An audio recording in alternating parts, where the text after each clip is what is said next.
¿Qué tema usted cree que fue el que más habló Cristo con más frecuencia? Dentro de los 5 temas más frecuentes de los cuales Cristo habló fue del dinero.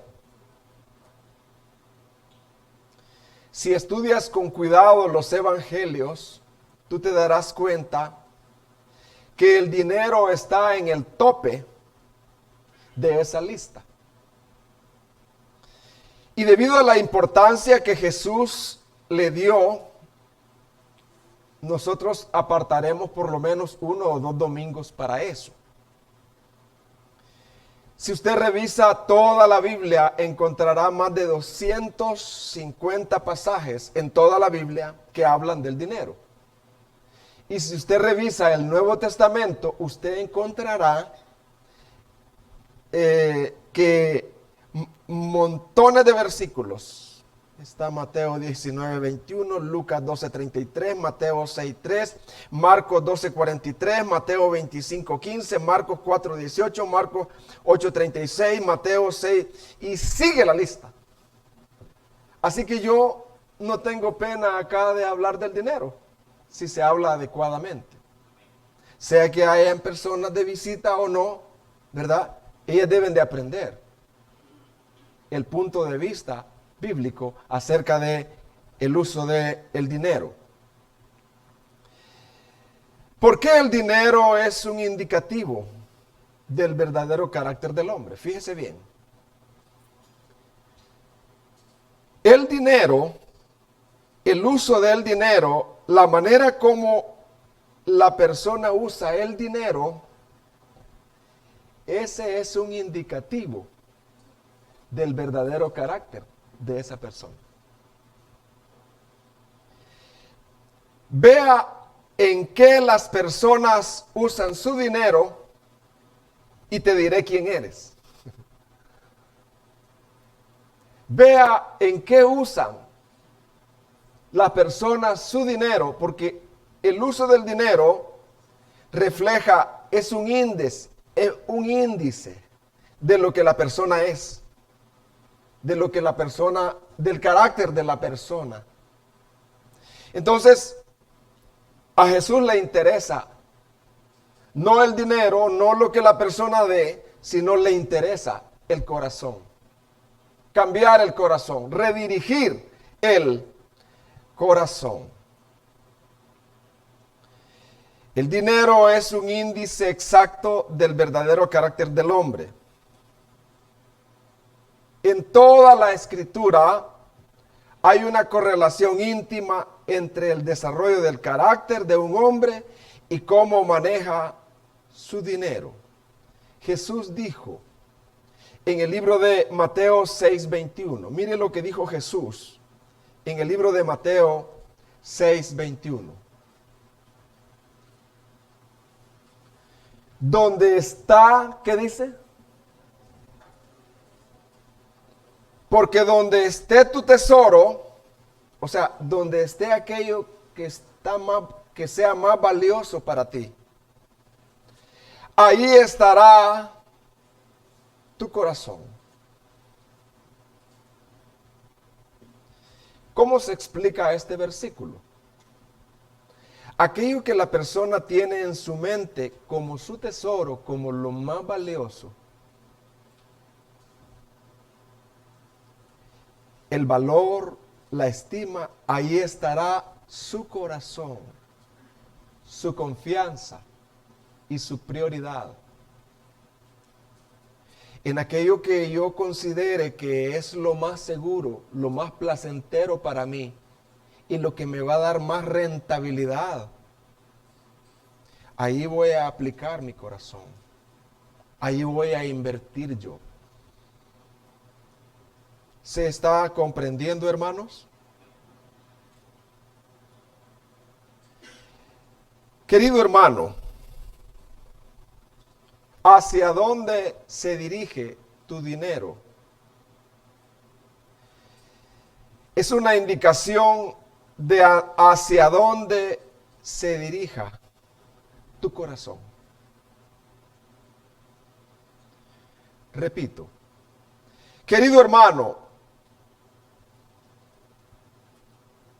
hacia dónde se dirige tu dinero es una indicación de hacia dónde se está dirigiendo tu corazón. ¿Se comprendió eso, hermanos? Porque tratamos no de avanzar, sino de ir avanzando, pero comprendiendo. Hermano, pero recuerden que es para mí. Hermano, ¿qué es lo que más amas tú? Pero de verdad, hermano. Porque al final vamos a orar. Voy a orar yo. Yo he orado mucho por esto. ¿Qué es lo que tú más amas, hermano? A Jesús le importa tu corazón más que cualquier otra cosa. A Jesús le importa hacia dónde estás dirigiendo tu corazón. A Él no le importa tu dinero, hermanos. Él es dueño de toda la plata, de todos los diamantes, de todas las minas, de todos los animales. Si yo tuviera hambre, dice el Salmo, no te pediría a ti. Él no necesita nada para llevar a cabo la gran comisión. No. A Él no le importa tu dinero, a Él le importa tu corazón. Pero como el dinero es un índice de dónde está tu corazón, por esa razón Jesús habló tanto del dinero. Amados hermanos, ¿qué hemos aprendido hasta ahorita? Si yo les preguntara ahorita, ¿qué hemos aprendido? ¿Qué me dirían ustedes? Hermanos, por favor, levante su voz. Estamos en familia. ¿Qué hemos aprendido hasta ahorita? ¿Qué es lo que más amamos? Dice Gerson. ¿Verdad? Gerson ya lleva esa pregunta para aplicarla a él. ¿Qué es lo que más amamos? ¿Qué otra cosa hemos aprendido hasta ahorita, hermanos? Que a Dios le interesa nuestro corazón. Diga, hermano.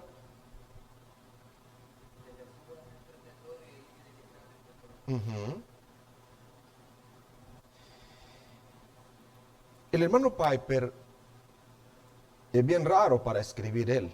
Hay que tener cuidado. Dice unas cosas como en poesía. Y él, pero explotan. Son bombas de tiempo. Dice él, lo que nuestras manos hacen con nuestro dinero, oiga bien, lo que nuestras manos hacen con nuestro dinero muestra lo que nuestros corazones están haciendo con Dios. ¿Se oyó, hermanos? La pregunta es si se entendió. Dice él, lo que nuestras manos hacen con nuestro dinero muestra lo que nuestros corazones están haciendo con Dios.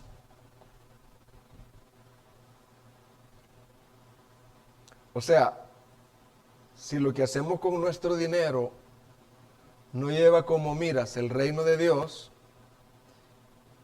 entonces no estamos haciendo nada. Eso es lo que dice ahí. O estamos haciendo bien poco. Estamos viviendo para este mundo. Y nuestro corazón está aquí. Hablando sinceramente, ¿verdad? Y dice él, lo que el dinero es para nosotros, muestra lo que Dios es para nosotros. Lo que hacemos con nuestro dinero es una manifestación de donde creemos que se encuentra la vida, la alegría, el amor, la esperanza, la seguridad, el significado y la libertad. O sea, si usted invierte su dinero, dependiendo en qué lo invierte, ahí es donde usted cree que está la verdadera satisfacción. la verdadera alegría, la libertad, o sea, la realización en lo que usted invierte más su dinero, ahí está. Eso es su todo.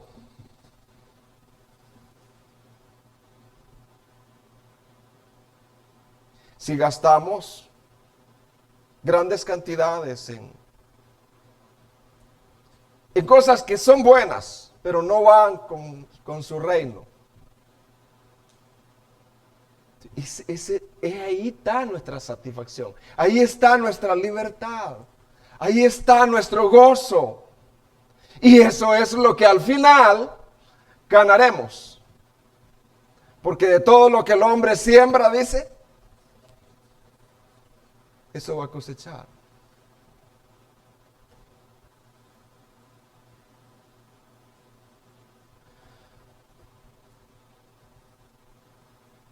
No es lo que tú dices con tu boca lo que revela tu sistema de valores. Si yo le preguntara a ustedes ahorita, ¿qué es lo que más aman? Usted diría, a Jesús. Y confesamos con nuestra boca, con himnos, con cánticos. Pero no es lo que tú dices con tu boca lo que revela tu sistema de valores.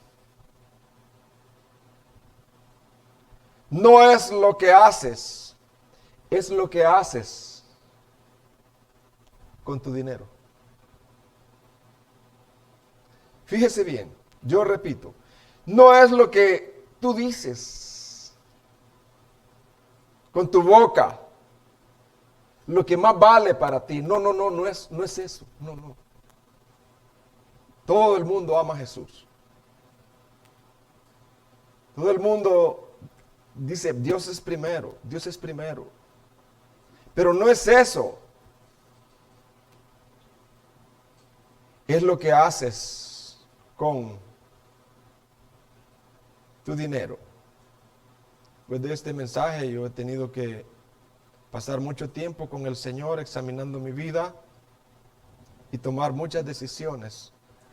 Pedir al Señor que me ayude. Que me ayude. Hay dos extremos que nosotros como pastores o predicadores cometemos, o dos extremos que en la iglesia cae. Hay dos extremos.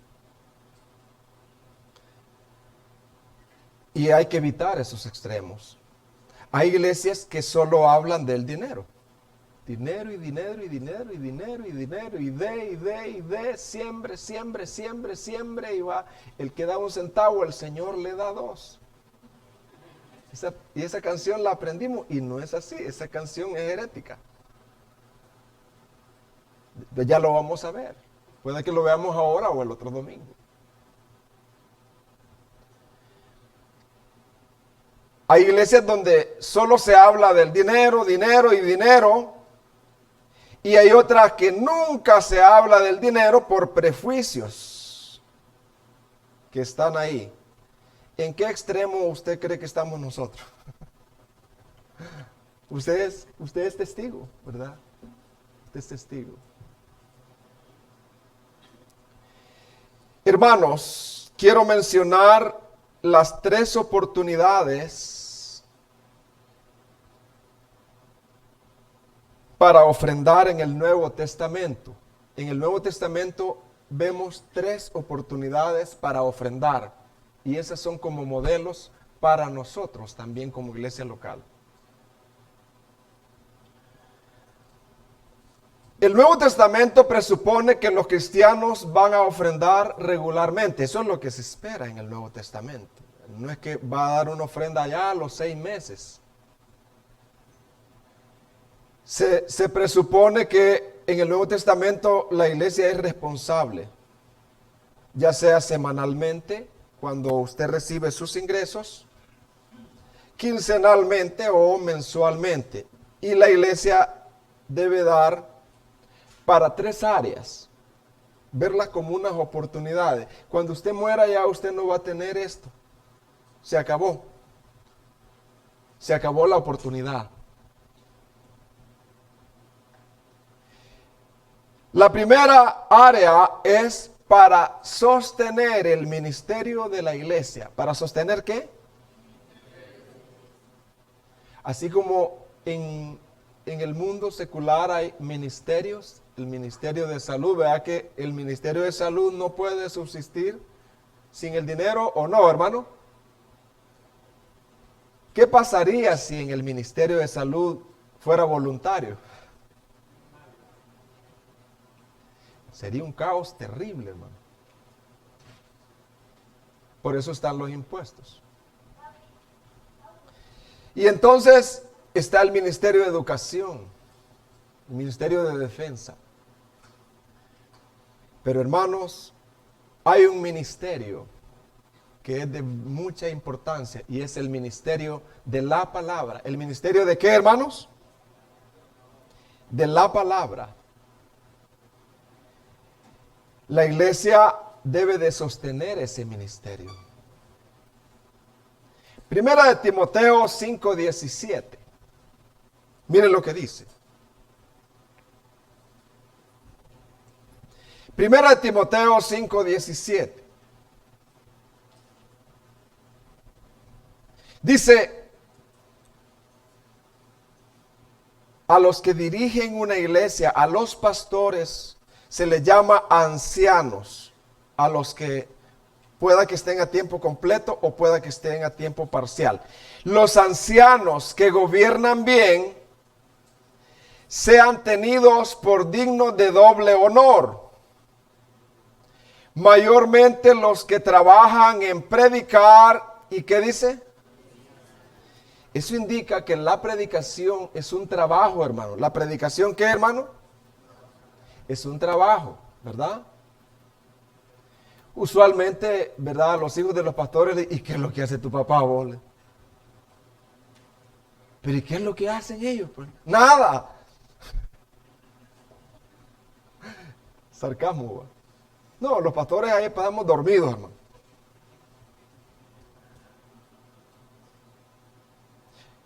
La predicación es un trabajo. Los que trabajan en predicar y en enseñar. 18. Y aquí viene la comparación con una analogía del campo, pero de aquel entonces. Pues la escritura dice, no pondrá bozal, ¿a quién dice? Al buey que trilla. Digno es el obrero de su salario. Uno de los trabajos más delicados, la enseñanza de la palabra, es uno de los trabajos más delicados y medulares que hay, ya que este trabajo trata con el alma. ¿Con qué trata, hermano? No trata ni con el cuerpo, no, trata con el alma. Trata con el alma de la persona y trata de la vida eterna. Dios está estableciendo el principio de que un ministro tiene el derecho de ser mantenido. ¿De ser cómo, hermano? De ser mantenido, sostenido por la gente a la cual le está ministrando. Y dice la analogía, no pondrá bozal al buey que trilla. En los campos de Israel había trigo, había cebada. Entonces, el buey que araba, habían algunos bárbaros que le ponían bozal. Y el buey trabajaba, pero no le daban de comer. Así que dice la escritura, no pongan, no sean, ¿cómo le podríamos decir? Ingratos, miserables. No le pongan bozal al buey que trabaja, sino que el buey es digno de, ¿verdad? Cuando esté descansando, de comer para su fuerza, para su subsistencia. Si él es un animal también, él es un animal que come. Y así dice la palabra, no le pongan bozal, o sea, denle al obrero su salario. El obrero es digno de su salario.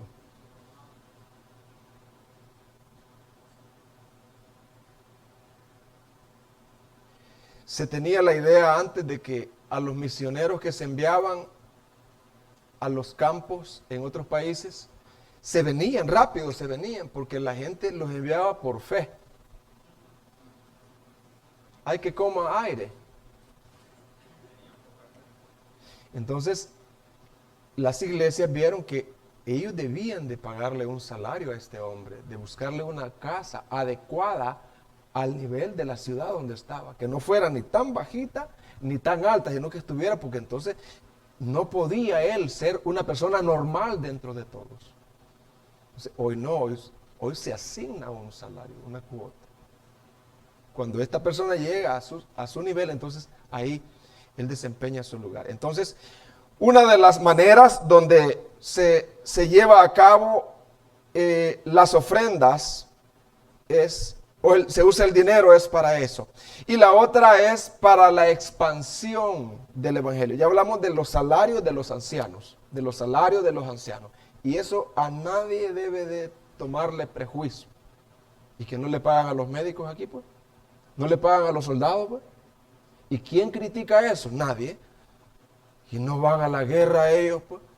No están ahí los PNC, no están los médicos desempeñando, no están los profesores ahí y no están los ministros de Dios predicando el evangelio. Sí, pero hay falsos. En todo hay falsos y haraganes. En todo hay buenos y malos. Pero por eso no vamos a dejar de decir, para eso es parte del dinero. Y la otra es para la expansión del evangelio. ¿Para cuál es la otra, mano?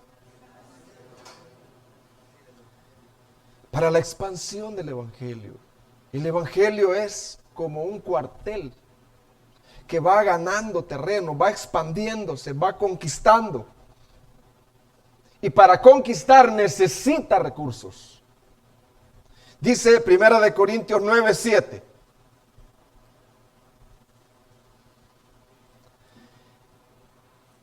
Primera de Corintios 9:7. ¿Quién fue jamás soldado a sus propias expensas? ¿Ha visto usted algún soldado que no está siendo apoyado por el gobierno? No, es que yo voy a ser soldado y yo voy a comprar mi propio fusil. No, el soldado tiene que ser apoyado. Dice, ¿quién fue jamás soldado a sus propias expensas? ¿Quién planta una viña y no come de su fruto? Hermano, ¿quién es aquel que se le lleve de humildón, verdad? No, yo voy a plantar una viña, pero yo por fe, yo no voy a comer de la viña. No, hermano, el buey tiene derecho a comer de la viña. Y la viña tiene el derecho de darle, de sustentarle, de velar para que el buey esté bien sustentado. ¿Quién planta una viña y no come de su fruto? ¿O quién apacienta el rebaño y no toma de la leche del rebaño? Pues eso es natural, eso es lógico. Y esto cierra todo prejuicio, hermano. Y la otra área, hermanos, donde debe de usarse el dinero es para ayudar a los pobres. ¿Para ayudar a quién? Y ese es el énfasis de los pasajes que vamos a ver. Pero mire lo que dice Gálatas 2:10. Dice, solo nos pidieron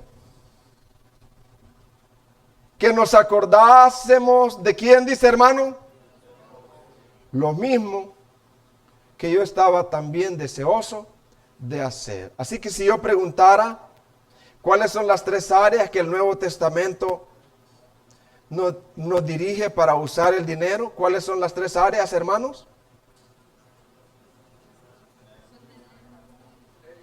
De la palabra, los ministros, el evangelismo y los pobres. Juliano, un emperador malo, dijo de los cristianos, estos cristianos, dijo, son tremendos. ¿Cómo ayudan ellos? Se ayudan entre ellos en las necesidades. Estos cristianos, dijo, no solo se ayudan entre ellos, sino que nos ayudan a nosotros con nuestros enfermos. Eso dijo ese emperador. Ese fue el testimonio. Y si usted supiera quién fue el originario de la Cruz Roja, hay que investigar. ¿Por qué cree usted Cruz Roja? Los cristianos.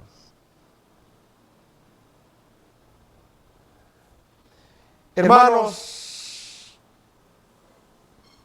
no hemos entrado todavía a los pasajes que vamos a ver. Estoy como una breve introducción. Pero hermanos, de verdad estamos aprendiendo. Y como yo le decía a usted, oiga, siga oyendo este mensaje. Y ese es sarcasmo.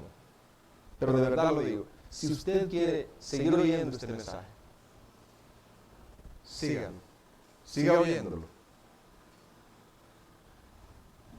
Pero usted va a hacer una vida tan miserable en todas las áreas. No va a experimentar el gozo que se obtiene de despojarse y de matar esa avaricia. Porque la única manera de matar la avaricia es dando. No nos engañemos. Dando como Dios dice. Sí. Ahora bien, nosotros vamos a ver en estas series, vamos a estar viendo 2 de Corintios 8, del 1 al 3, y vamos a estar viendo 2 de Corintios 9, del 5 hasta el 14, creo. Ahora, ¿cuál era el contexto en el cual Pablo? Fíjense primero, voy a leer 2 de Corintios 8, del 1 en adelante. Pablo está escribiendo a la iglesia de los Corintios. La iglesia de los Corintios era una iglesia que tenía muchos dones, tenían conocimiento, pero en esta área a ellos les faltaba mucho. Dice, asimismo, hermanos, os hacemos saber la gracia de Dios que se ha dado a las iglesias de Macedonia. Las iglesias de Macedonia eran Filipos, Berea, todas esas iglesias. Que en grande prueba de tribulación, la abundancia de su gozo y su profunda pobreza abundaron en riqueza de su generosidad. ¿Cuál era el contexto de este pasaje? Pablo está animando a los corintios a participar de una ofrenda para los creyentes pobres en Jerusalén. Los creyentes pobres en Jerusalén estaban pasando una situación bien difícil. Y Pablo les dice a los corintios, miren, les voy a poner un ejemplo para que eso les desafíe a ustedes a dar como se debe de dar. Pablo está animando a los corintios a participar de una ofrenda para los creyentes pobres de Jerusalén, ya que en el año 41 después de Cristo vino una hambruna en Jerusalén, vino una gran hambruna, tremenda, fue profetizada por unos profetas ahí también. Y los hermanos cayeron en una extrema pobreza, los hermanos de Jerusalén. Pablo se vale del ejemplo de los creyentes de Macedonia para animar y estimular la generosidad de los corintios. Ahora, estos creyentes macedonios, conquistados ahora por los romanos, hermanos, estos creyentes, hermanos, llenos de gozo, llenos de compasión, profundamente pobres, arruinados por todas las guerras. Pero estos hermanos, mire cómo era Macedonia antes y en la actualidad. Macedonia había sido una región muy próspera. ¿Cómo había sido Macedonia, hermano? Una región de minas, de oro y de plata. Pero el Imperio Romano las confiscó. Y Macedonia cayó en un estado de extrema pobreza, de extrema miseria. Y eso abarcó a los hermanitos. Entonces, ¿cuáles son las características de estos hermanos que Pablo exalta? Y también que nos ayuden a nosotros, hermanos.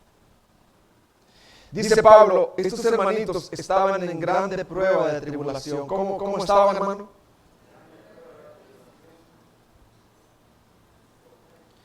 Profundamente pobres.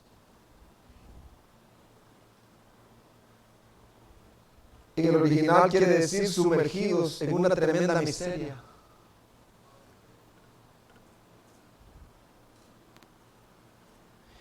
Pero ellos, en vez de caer en una autocompasión y descontento en el pobrecito yo necesito que me ayuden de Estados Unidos, que venga la ayuda para mí.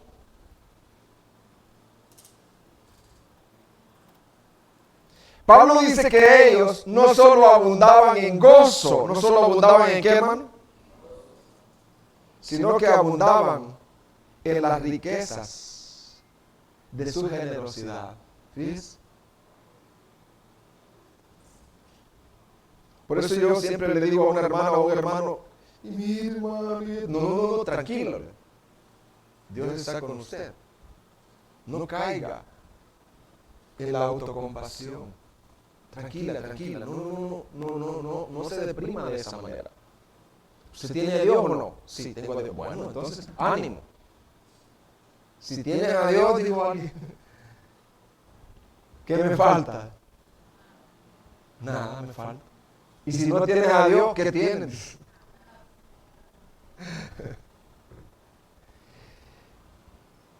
Esto es increíble, hermanos.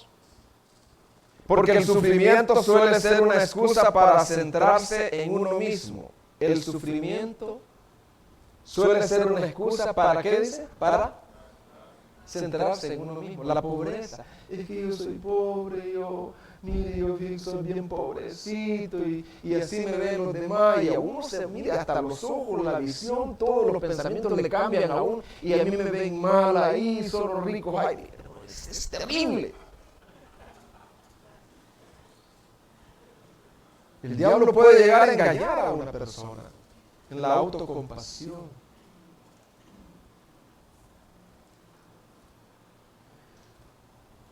Lo natural para una persona que sufre es pensar que los demás deben de ser generosos con él. ¿Cuál es lo natural de una persona que sufre, hermano?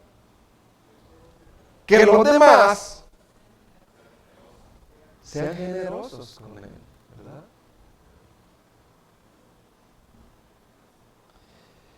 Ahora, ¿qué más podemos observar de estos hermanos?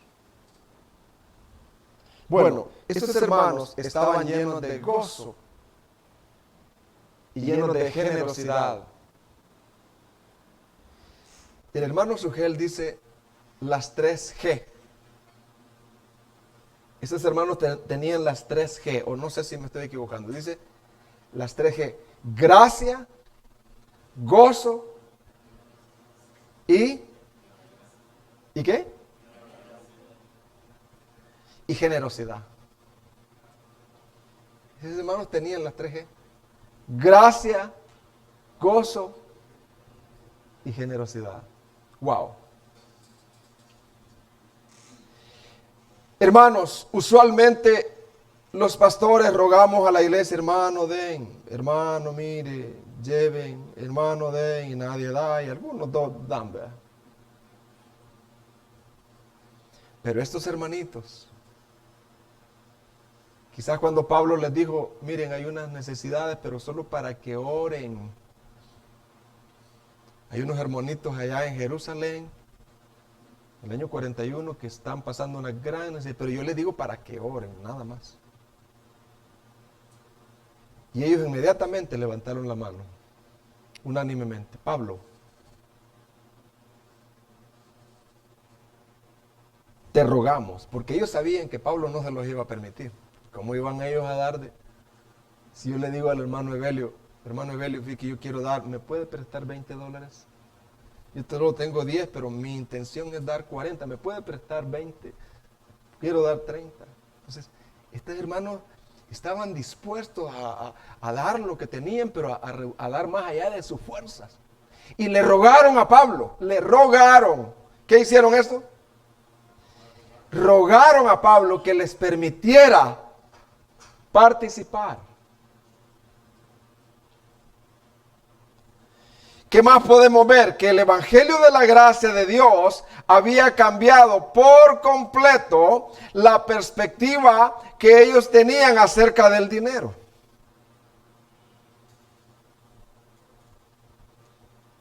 Acerca de dónde se encuentra nuestro verdadero gozo y nuestra verdadera riqueza. Estos macedonios, como ellos conocían lo que Cristo había hecho por ellos, estos macedonios no estaban haciendo otra cosa que reaccionando a lo que Dios había hecho por ellos en Cristo. ¿Qué estaban haciendo los macedonios? Reaccionando a lo que Dios había hecho por ellos en Cristo Jesús. Versículo 9 dice, los macedonios ponían en práctica este versículo 9. Porque ya conocéis, ¿qué dice, hermano? La gracia de Dios,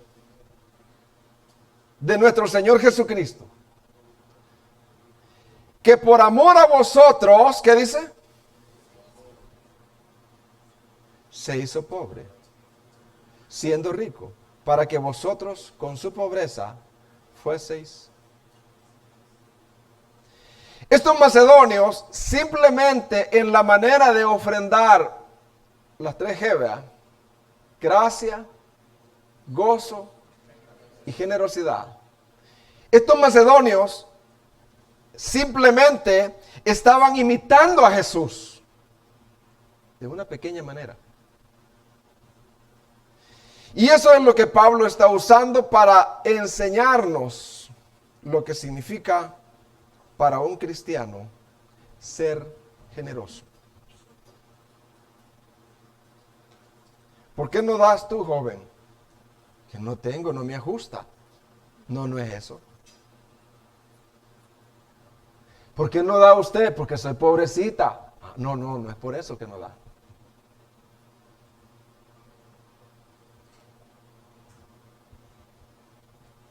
Las 3G. ¿Cuáles son las 3G? Gracia, gozo y generosidad. ¿Se entiende, amados?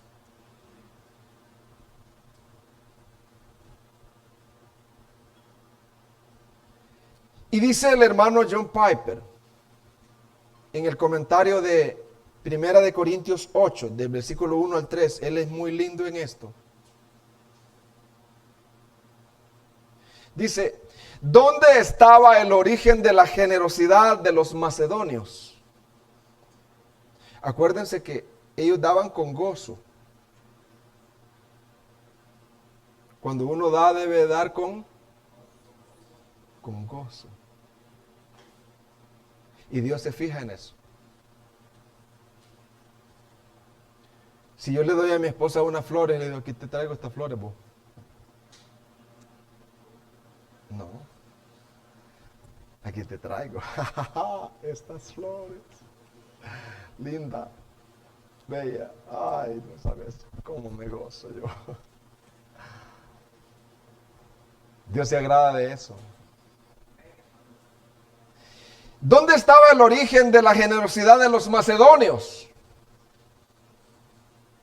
Era el resultado de la obra de gracia divina en ellos. ¿El resultado de qué, hermano? La gracia de Dios había obrado en ellos.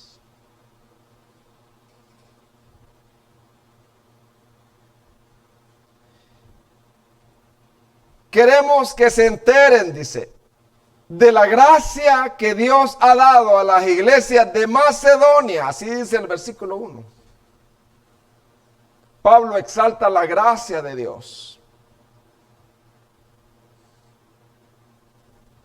Ahora, ¿qué fruto produjo la gracia de Dios en ellos, en estos hermanitos pobres, profundamente pobres?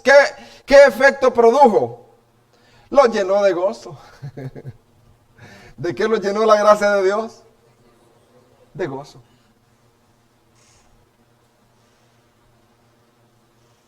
A tal grado que en medio de las pruebas más difíciles de pobreza y miseria, abundaron en riquezas de su generosidad. Ese gozo en medio de sus pruebas los hizo generosos. ¿Los hizo qué? El amor en acción.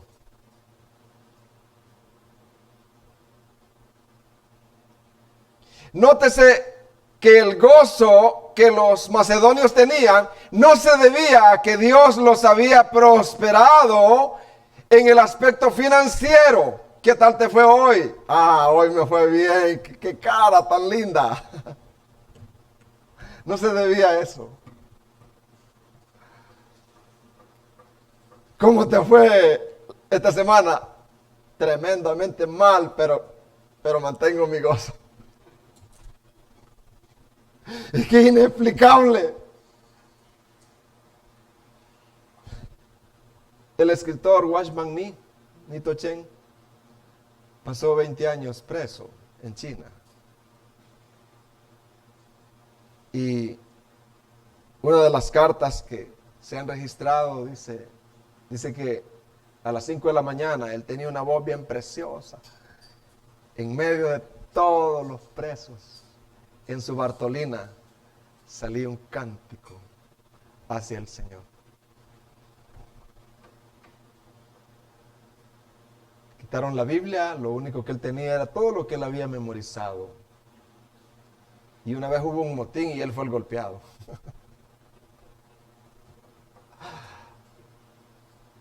Lo apresaron por predicar. Y él a las 5 de la mañana elevaba cánticos. Y dice que se parece porque ahí los presos los oían. Un policía chino que emigró a un país capitalista contaba que él oía cantar. Y eso le impactó a él. Y una de las cartas que él registra, él dice, la tuberculosis está empeorando en él. No puedo mantenerme quieto, el dolor es frecuente. Y solo en los intervalos puedo descansar un poco. Pero al final dice, pero mantengo mi gozo. Amén, hermanos.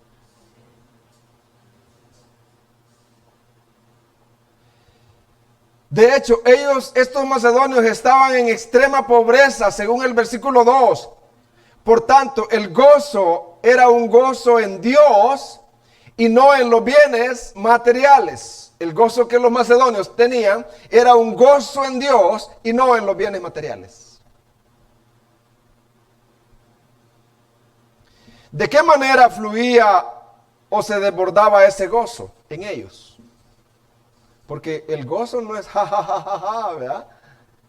Y risa y estoy gozoso. No, el gozo se desborda. ¿De qué manera se desbordaba el gozo? ¿De qué manera fluía o se desbordaba ese gozo? Fluía en generosidad. Las 3 G, ¿verdad? ¿Cuáles son las 3 G? Gracia, gozo y generosidad. Este gozo fluía en generosidad para suplir las necesidades de los pobres santos en Jerusalén. Ellos ignoraban que esto se iba a escribir y que iba a causar grandes estragos en nosotros. Bueno, por lo menos en mí, yo eso espero. Según este pasaje, ¿en qué consiste el amor? Fíjese bien, y ahí mire cómo lo dice el hermano Piper. Según este pasaje, ¿en qué consiste el amor? Pero de verdad, el amor, el amor. El amor es el desbordamiento del gozo en la gracia de Dios, el cual con alegría suple las necesidades de los demás. ¿Qué les parece esta definición? ¿Qué es el amor? Es el desbordamiento del gozo en la gracia de Dios, el gozo en la gracia de Dios, el cual con alegría suple las necesidades. Con alegría suple las necesidades de los demás. Repitan conmigo. El amor es el desbordamiento del gozo en la gracia de Dios, el cual con alegría suple las necesidades de los demás. El amor no se queda ahí, viendo. Yo necesito ayuda. No, el amor es un desbordamiento de gozo en la gracia de Dios. ¿Qué más, hermano? Que con alegría, suple las necesidades de los demás. El amor que está lleno de gozo y de generosidad siempre anda buscando cómo desbordarse. Siempre anda buscando la miseria para dar a conocer el carácter.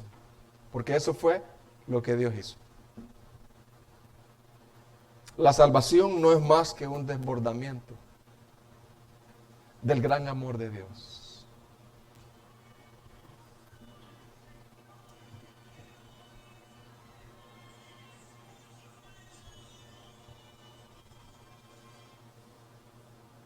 Hermanos, una pregunta. ¿Era el deseo de los macedonios el hacerlo o lo hicieron por la necesidad? Esa es una pregunta. Porque uno puede hacer las cosas por necesidad, hermano, ¿verdad? Es un deber, ¿verdad? Hay que hacerlo, hay que ayudar, hay que... Saca a tu ángel. Y el mundo lo hace para su gloria.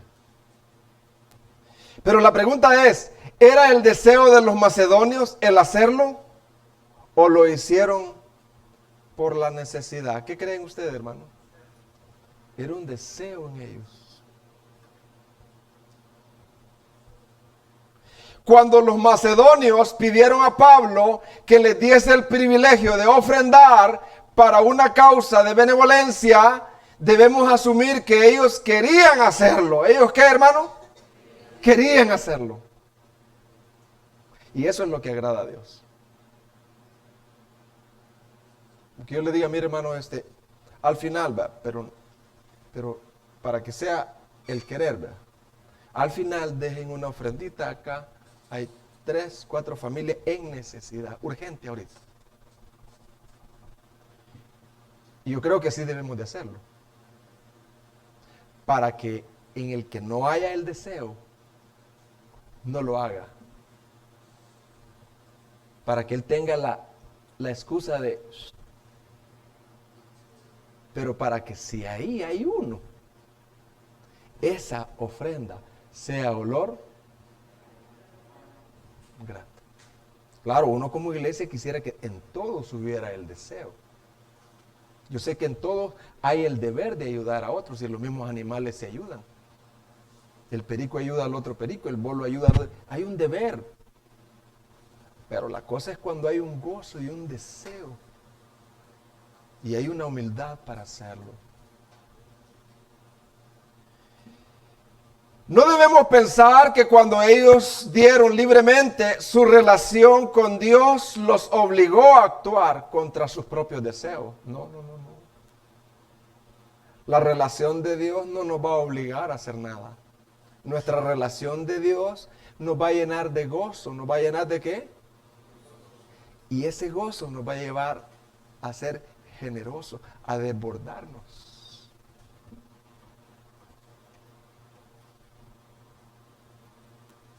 ¿De qué manera estas personas descubrieron lo que era el amor en verdad? Los macedonios. Sin darse cuenta, ellos nos han dado una gran lección de lo que es el amor en verdad. Estas personas estaban tan llenas de gozo de Dios que el ofrendar aún en pobreza no era una carga, no era ¿qué, hermano? Sino una bendición. ¿Ya viene usted con una bendición? No. Que para mí es una bendición. Porque es más bienaventurado que el dar que recibir. Ellos descubrieron lo que es el amor. El amor, esta es la abundancia del gozo en Dios, que con alegría hace frente a las necesidades de los demás. Ese es el amor. Es la abundancia del gozo en Dios, que con alegría hace frente a las necesidades de los demás. Repita, el amor es la abundancia del gozo en Dios, que con alegría hace frente a las necesidades de los demás. ¿Por qué creen que Dios tocó a Oriente? Porque Dios presenta la plataforma, las necesidades. Ay, qué desgracia. No, no, no, no. Dios quiere hacer una obra en su pueblo o ver si no hay una obra en su pueblo.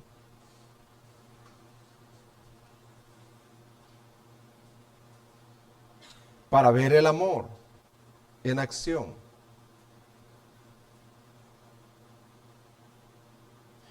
La Biblia dice, amarás a tu prójimo como a ti mismo. Si usted tuviera un hijo y yo le mando un mensaje como pastor, hermano Núñez, su hijo está grave,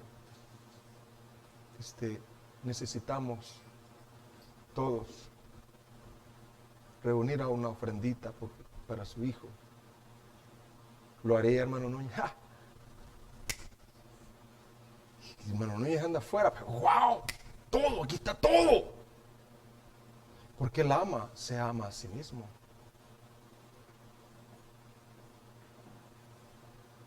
Y si yo les mando un mensaje a ustedes, los hermanos están pasando una necesidad tremenda. Hermano, hagamos una colecta, lo que el Señor. ¿Amaría usted esta invitación así como la invitación del hermano? ¿Actuaría usted de amar a su prójimo como usted se ama a usted mismo? He ahí la reflexión. Y es ahí donde nosotros debemos de examinarnos. Que tal como yo amo a mi hijo, nunca va a ser igual, o a mi hija. Tengo que llevarlo al hospital, pero también hay una hermana en Cristo, un hermano en Cristo. Que yo no me voy a hacer el ojo pacho, porque ya fui yo invitado como una gran oportunidad. Quiero que veamos, hermanos, una explicación, y solo me quedan 15 minutos. Segunda de Corintios 9.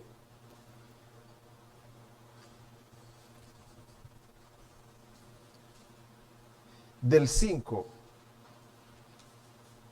al 14.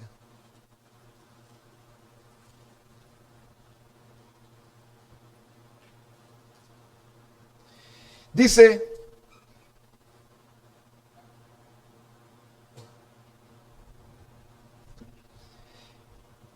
tratemos de leer bien este pasaje, hermano, porque aquí hay una riqueza que nos puede ayudar. Por tanto, tuve por necesario exhortar a los hermanos que fuesen primero a vosotros y preparasen primero vuestra generosidad. ¿Preparasen qué, hermano? Vuestra generosidad, antes prometida, para que esté lista como de generosidad y no como de exigencia nuestra. Por esto digo, el que siembra escasamente también segará escasamente. Y el que siembra generosamente, generosamente también segará. Cada uno dé como propuso en su corazón, no con tristeza ni por necesidad, porque Dios ama al dador alegre. Ahí está el tema. Y poderoso es Dios para hacer que abunde en vosotros toda gracia, a fin de que, teniendo siempre en todas las cosas todo lo suficiente, abundéis para toda buena obra, como está escrito: repartió, dio a los pobres, su justicia permanece para siempre. Y el que da semilla al que siembra y pan al que come, proveerá y multiplicará vuestra sementera y aumentará los frutos de vuestra justicia, para que estéis enriquecidos en todo, para toda liberalidad, la cual produce por medio de nosotros acciones de gracia a Dios, porque la administración de este servicio no solamente suple lo que los santos falta, sino que también abunda en muchas acciones de gracia a Dios. Pues por la experiencia de esta administración glorifican a Dios por la obediencia que profesáis al Evangelio de Cristo y por la liberalidad de vuestra contribución para ellos y para todos. Asimismo, en la oración de ellos por vosotros, a quienes aman a causa de la superabundante gracia de Dios en vosotros, gracias a Dios por su don inefable. Una de las cosas que vamos a ver algunas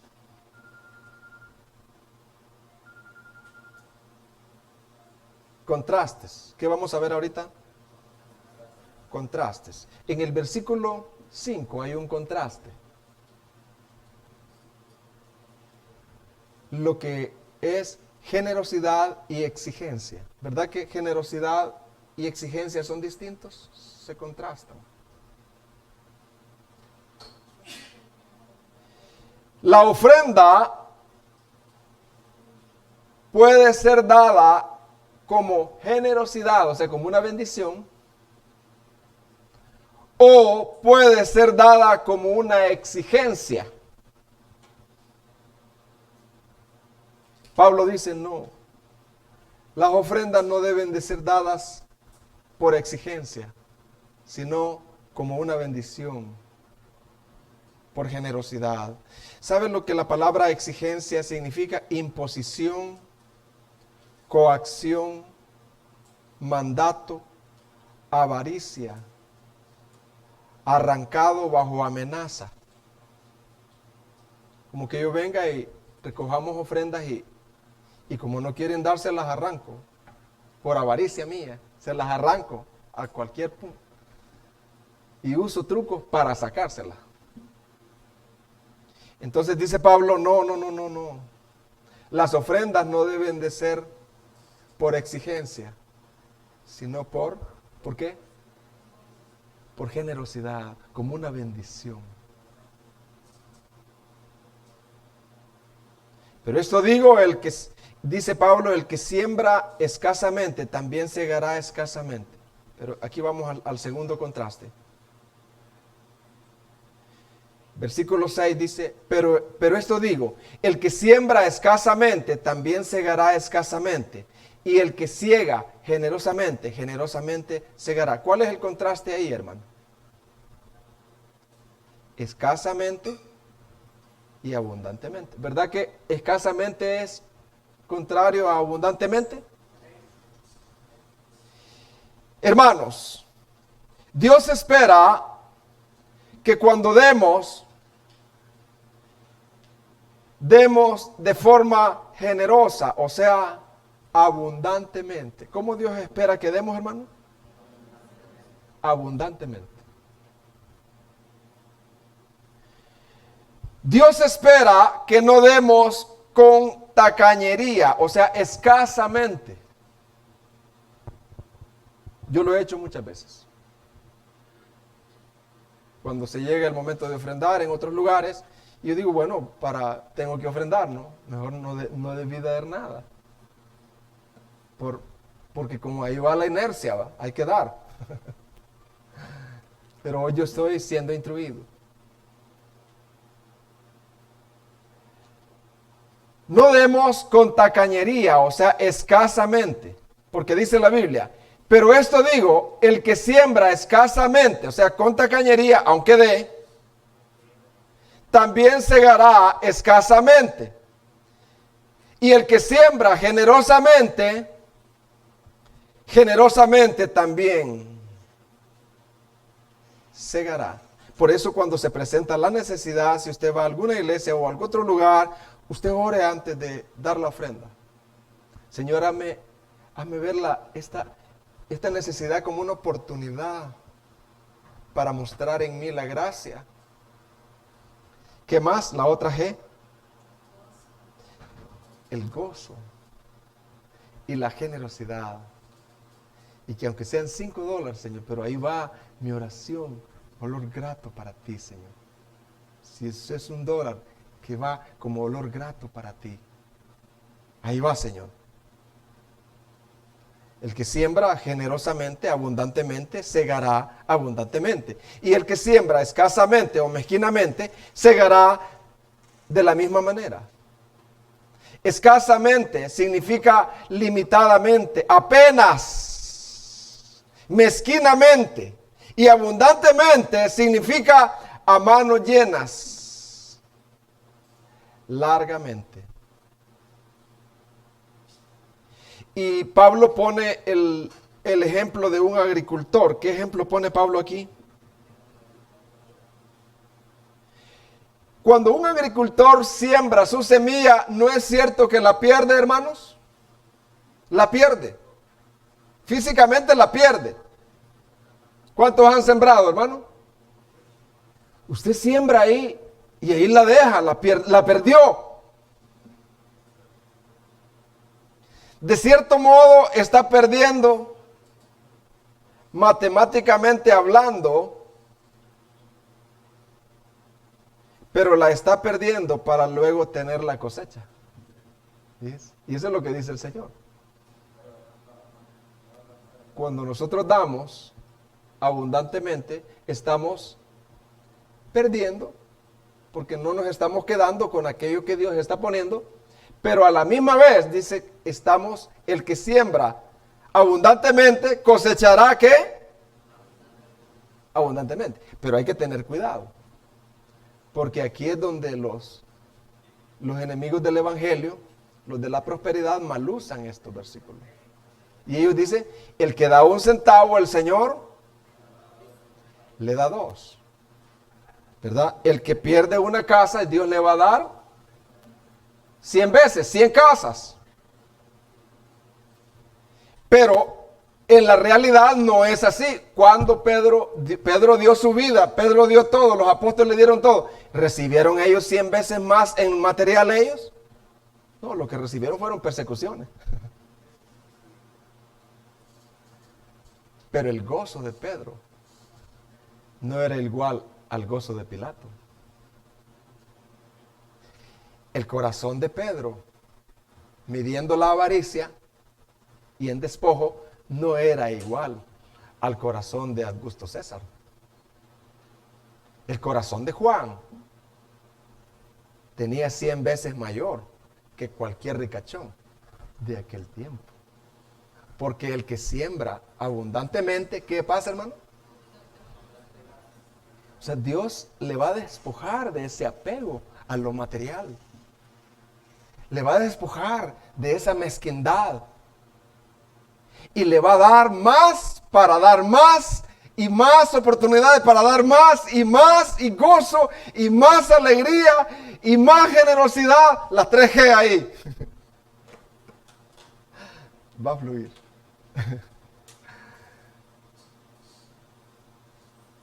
Entonces, hermanos, según la matemática nuestra, para ganar no debo de dar, sino retener. Sí, en cualquier banco le voy a decir eso. Para usted poder tener más, tiene que ahorrar, guardar más, para que vaya haciendo su colchón, su huaca. Esa es la matemática. Pero en el Señor, para ganar, debo de perder. O sea, dar. Por eso dice el texto, el que siembra escasamente, ¿qué dice?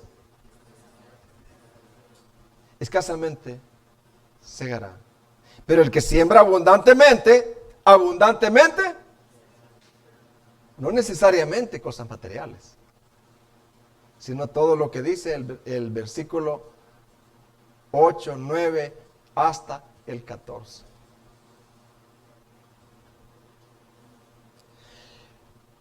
¿Cómo se prueba si yo estoy sembrando escasamente o generosamente?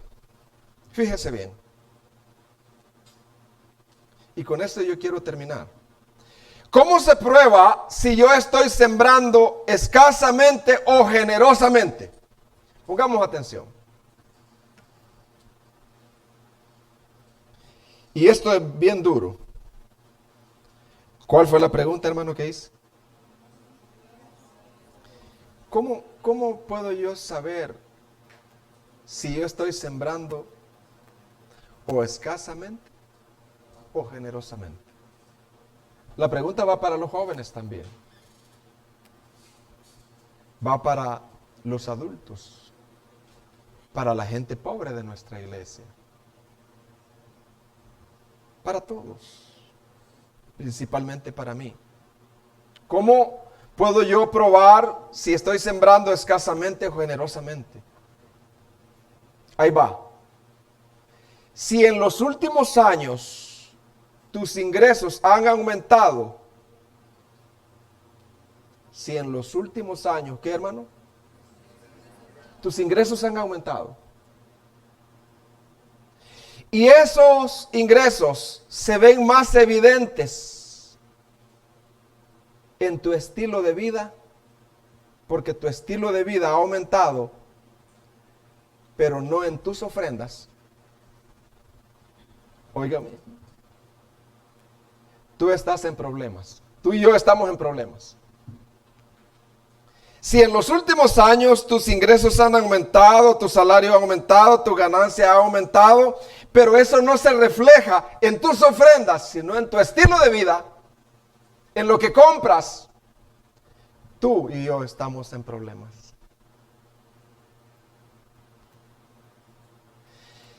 Se dice que eso es lo que ha pasado en los Estados Unidos. Bueno, el valor de una hora de trabajo aumentó a $15. Normal era a 3 y a 4. ¿Aumentó a cuánto, hermano? A $15. Wow, $15. $20 por hora. Los ingresos han aumentado en las personas, pero se dice que en las ofrendas han disminuido. Las ofrendas no aumentan. El pueblo está tacaño, mezquino. Ahí hay problemas del corazón.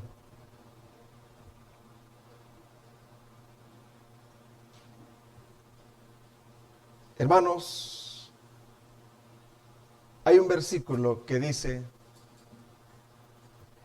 en 1 Corintios 16:1, hablando de las ofrendas. Dice: en cuanto a la ofrenda para los santos, haced vosotros también, de la manera que ordené en las iglesias de Galacia. Cada primer día de la semana, cada uno de vosotros, cada uno, o sea, cada uno significa que todos, no unos pocos, cada uno, ponga aparte algo, según, ¿qué dice, hermano? Según haya ¿qué? Prosperado. Vamos a analizar esa partecita.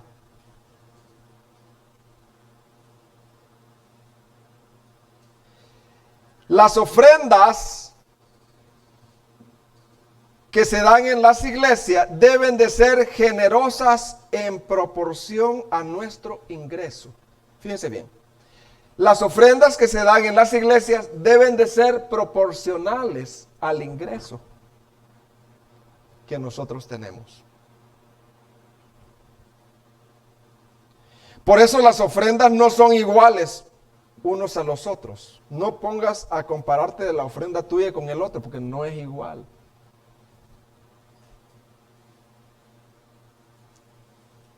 Es según la prosperidad de cada uno. En las iglesias, ¿cuál es el mes donde las ofrendas deben de aumentar? En las iglesias, ¿cuál es el mes donde las ofrendas deben de aumentar? ¿Cómo estamos nosotros ahí, Rosita?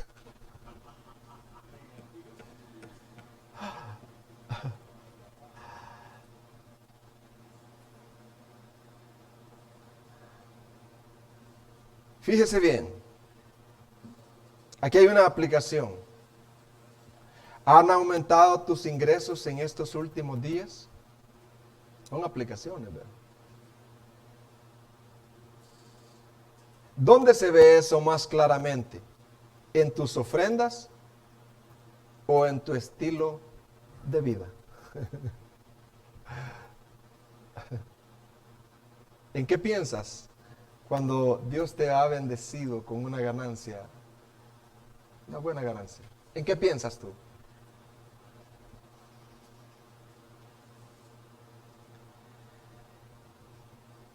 El término dice: cada uno de como propuso, repitan, como propuso. Esta palabra se enfoca en aquello que hacemos de una manera deliberada y libremente. No se trata de un impulso de momento, sino de algo que se hace de una forma planificada. ¿De una manera cómo? Planificada. Si usted va a ayudar a su mamá, usted lo que se le ocurra, no, usted va a planificar. Mi mamá necesita esto, más o menos esto es lo que, ¿verdad? Yo tengo esto, con esto yo puedo contribuir. No lo que, aquí anda un 10, mamá. Aquí anda un peso, mamá, ahí te lo dejo. No. No sea miserable ni tacaño. Es su mamá. Por eso la palabra, cada uno de como propuso.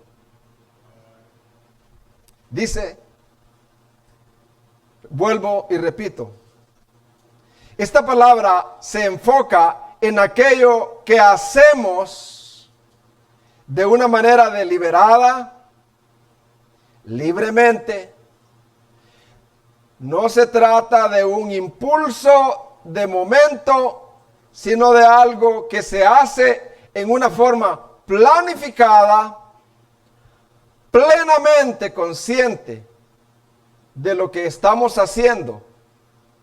En otras palabras, no debemos ofrendar de una manera mecánica. No debemos de ofrendar de una manera, yo $5 los voy a dar todo el año. Pero tú no ganas proporcional a los $5.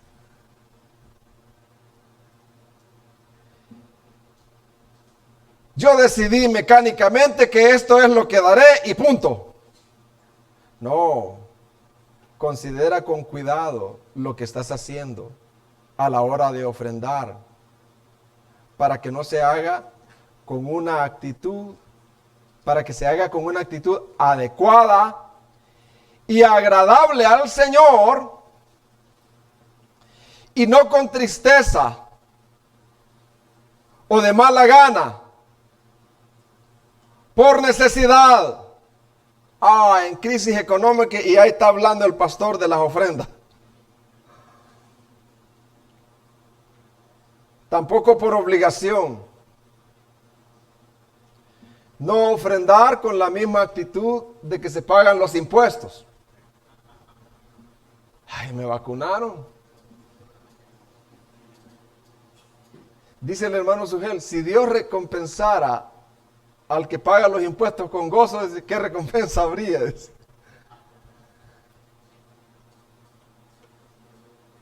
No ofrendar con la misma actitud con que se pagan los impuestos, como si fuera una obligación legal. Porque Dios ama al dador alegre. ¿Dios qué, hermano?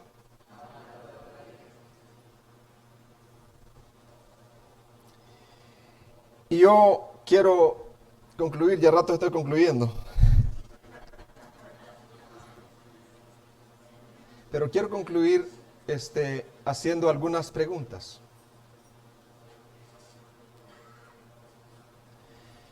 ¿Es tu perspectiva de Dios lo que determina tu perspectiva de ofrendar? No sé si se entiende esa parte. La perspectiva que tú tengas de Dios, la manera que tú piensas de Dios, así es tu manera de ofrendar. ¿Es tu perspectiva de Dios lo que determina tu perspectiva de ofrendar?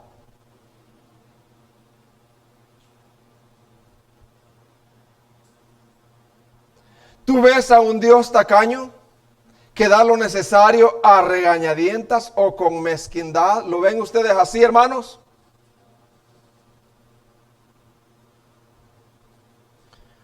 ¿O tú ves a un Dios que sobreabunda en generosidad?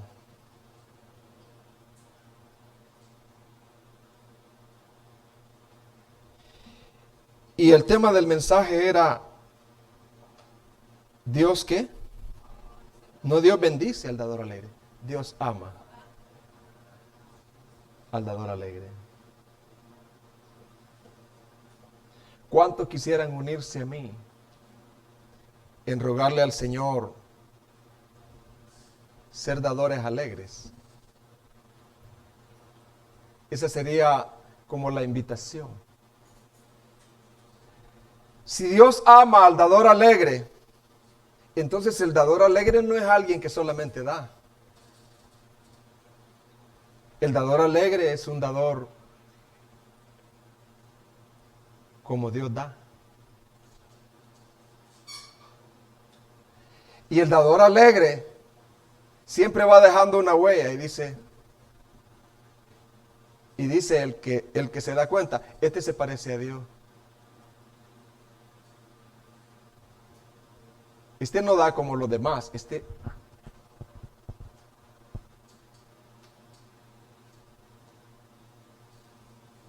Yo quisiera invitarte para que le supliquemos a Dios no ser dadores, sino dadores alegres. Nosotros tenemos una gran oportunidad en estos años que vienen. Y no, yo no les lo digo para que den, no. Para que cuando den, se dé adecuadamente. Solo Dios sabe las cargas que uno lleva. Pero en 2024 ya no estamos aquí. Y yo se las quiero poner cruda. No esperen que ya nos espera un templo construido. No, nos espera un terreno donde hay bastante basura. Pero Dios estará ahí. Y son oportunidades para ser dadores alegres. Se cuenta la historia de un hombre, cuenta Manu Sugel ahí en República Dominicana en el año de los 60. Un empresario dice que Dios lo bendijo tanto en los negocios, puso un negocio, Dios lo prosperó tanto a ese hombre, que ese hombre decidió dar el 90 y quedarse con el 10.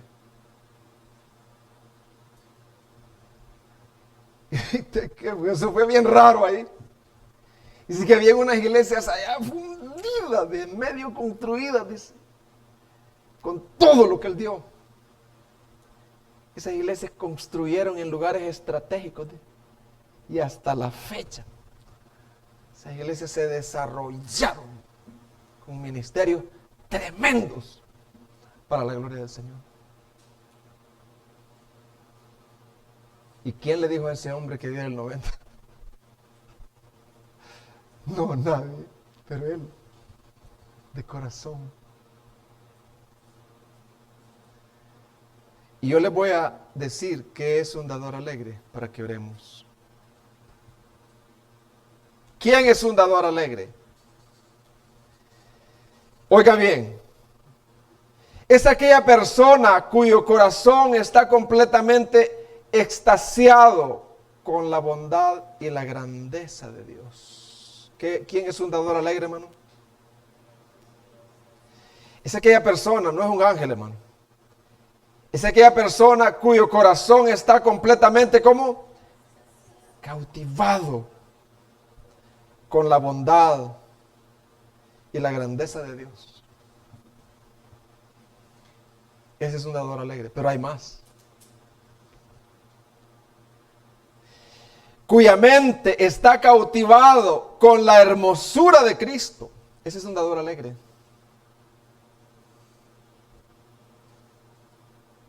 Y él te está diciendo es que Cristo es tan hermoso que no dio su ofrenda.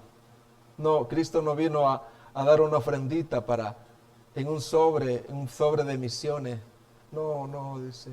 Cristo es tan hermoso, dice este hombre, que está extasiado con la grandeza de Dios y cautivado con la hermosura de Cristo, que dice, es que Cristo no dio un sobre. Todo dio. Y cuando ya no tenía nada que dar, Cristo dijo, aquí está mi cuerpo. Wow. Está cautivado con la hermosura de Cristo. Ese es el dador alegre, cuya alma está satisfecha con todo lo que Dios es. Ese hombre está tan satisfecho con Dios que dice, yo, teniendo a Dios, no quiero más yo. Quien a pesar de su adversidad y desafiando toda circunstancia, se goza con un gozo inefable y glorioso. Tal es el dador alegre al que Dios ama. ¿Se acuerdan de lo que es un dador alegre? Tratemos de construir. ¿Quién es un dador alegre, hermano? No es un ángel. Una persona como usted y como yo. Pero esta persona está extasiada con la grandeza y la bondad ¿de quién? De Dios. Esa persona, la mente de él está cautivada por la hermosura de Cristo. ¿Por quién está cautivada esa mente, hermano? Con la hermosura de Cristo. Y esa alma está tan satisfecha con Dios.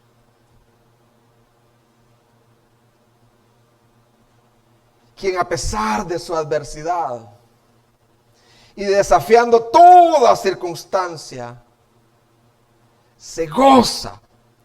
¿Qué pasa con esa alma, hermano? Se goza en Dios. No en la adversidad, en que le va bien, no. Se goza en Dios. Tal es el dador alegre al que Dios ama. Yo le pedí esta mañana al Señor ser ese. Quiero serlo. Gloria a Dios. Quiero ser una vida llena de gozo, no de cosas. Cuando yo parta, mis hijos, o los que están alrededor, y este hombre lleno de gozo, las 3G, porque dependía de la gracia cada día, de la gracia. La gracia le daba el gozo en medio de las circunstancias difíciles. Y no se conmiseraba, pobrecito, no, había un gozo. Como en Jesús, el gozo puesto delante de él. Y a pesar del sufrimiento. Y ese gozo se desborda ¿en qué, hermanos? En generosidad. Y cuando alguien puede conocer su vida íntima de ese hombre, pues este hombre se parece a Cristo. Como dijeron de Eric Liddell. Eric Liddell murió. Y un impío dijo, después que él había muerto, Jesucristo, dijo, vivió entre nosotros, dijo, y murió ayer. ¿Qué legado vamos a dejar, hermano? A nuestros hijos y a nuestra generación. Dios ama al dador alegre. Oremos. Señor, gracias. No oro por la iglesia, no. Yo quiero orar por mí. Quiero que me cambies, Señor, la perspectiva que yo tengo de Dios. Mis ofrendas miserables, llenas de tristeza,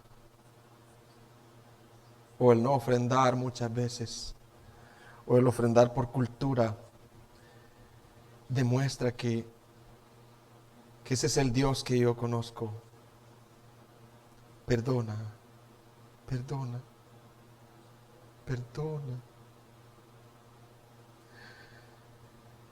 Quiero conocer a un Dios abundante, a un Dios grande, que dio a su Hijo, lo entregó. Dio a su Hijo, no dio una ofrenda, dio a su Hijo.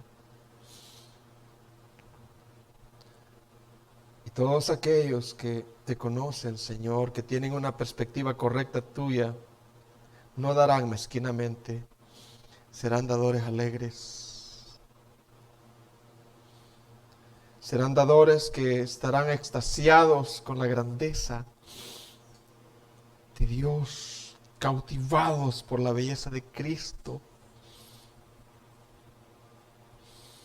Señor, gracias por las circunstancias, nos gozamos en medio de ellas. Que yo no me desanime en ningún momento si alguien da o no da, no. Yo voy a seguir. Porque tú eres mi modelo, tú eres mi fuerza, mi satisfacción, mi blanco, no son las personas. Tú eres, Señor. Te voy a seguir a ti hasta el final. Quiero tu carácter, quiero reflejarte a ti, amado Dios, en un mundo que no te conoce, en un mundo ensimismado, que solo piensan en ellos, que su alegría está en este mundo, su gozo, su satisfacción está en casas, terrenos. Oh Dios, ayúdanos, ayúdame, ayúdame, ayúdame. En el nombre de Jesús.